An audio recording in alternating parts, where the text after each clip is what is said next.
Let's discuss question number 18b. Find the solution for the trigonometry equation 8 sine square x plus 2 cos x minus 5 equals to 0. Now, when we are asked to find the solution, that means we need to find the values of x. Okay. Now, there are two things here that we have to take note. Number one, this is a quadratic equation. Number two, we have two different terms. One is sine, one is cos. So when we have two different terms, we have to use the trigonometry identity. So I hope you remember the trigonometry identity that we have learned before. There are three trigonometry identity. One is cos square theta plus sine square theta equals to 1. Second is 1 plus tangent square theta equals to secant square theta. And the third is cotangent square theta plus 1 equals to cosecant square theta. Okay, so we have three trigo identities that we can use to answer question number 18b. Now, our aim here is to make sure that both of these term here is the same term. That means either both of this is sine x or cos x.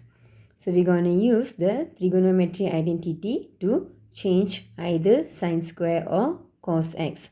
So we will be changing the sine square because from the first trigonometry identity, we can state sine square in terms of cos square. So sine square x is 1 minus cos square x plus 2 cos x minus 5 equals to 0. So this should be your first step when you find that the two trigo is not in the same term. So we will try to state it in the same term. Either both is cos, both is sine, or both are tangent. What we're going to do next is we're going to simplify this. So this is 8 minus 8 cos square x plus 2 cos x minus 5 equals to 0. And we're going to bring negative 8 cos square x as the first term plus 2 cos x, and 8 minus 5 is positive 3 equals to 0. Since this is an equation, we're going to change the sign to positive so that it will be easy for us to factorize this quadratic equation. So it will become 8 cos square x minus 2 cos x minus 3. At this step, we can choose to let cos x as y. Okay, we can choose to do this, or if you are comfortable in factorizing it as a trigonometry equation, you can always factorize this as it is. Maybe you don't have to change it to y. For example, you just have to key in into your quadratic equation, into your calculator. You just have to key in the value of a as 2, the value of b as negative 2, and the value of c as negative 3. So once you key in these three values, it will give you the factor of this quadratic equation. You can choose to use which is convenient to you. So when we factorize this, we will be getting 4 cos x minus 3 multiply with 2 cos x plus 1.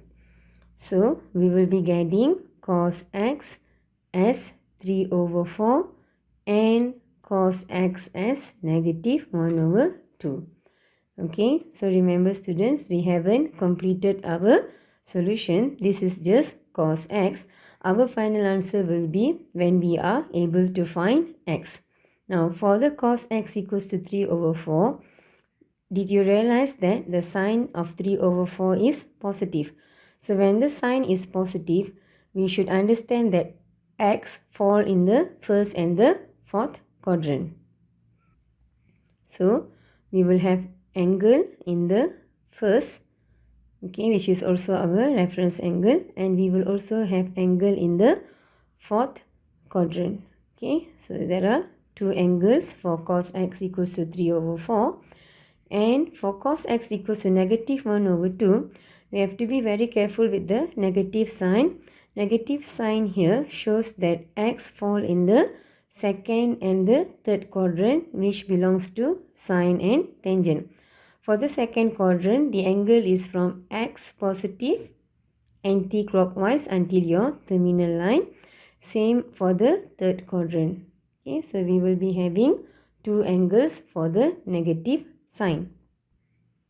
And for both example, the reference angle is on the x-axis to your terminal line.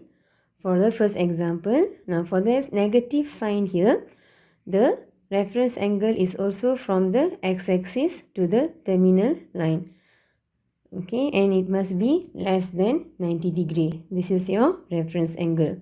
So we're gonna start to find x by finding the reference angle. So for cos x equals to 3 over 4, the reference angle is arc cos of 3 over 4. So you can use your calculator to find arc cos of 3 over 4.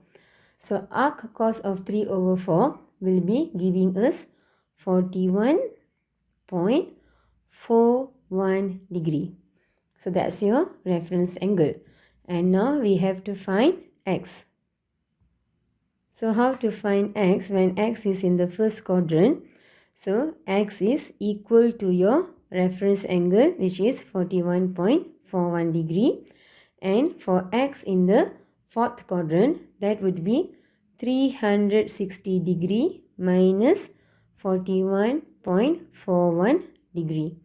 So we will be getting 41.41 degree and 318.59 degree. This is the solution for cos x equals to 3 over 4. Now let's look at the solution for cos alpha equals to 1 over 2. Even though there is a negative sign, to find the reference angle, we will not consider the negative sign. So arc cos of 1 over 2 will be giving us 60 degree.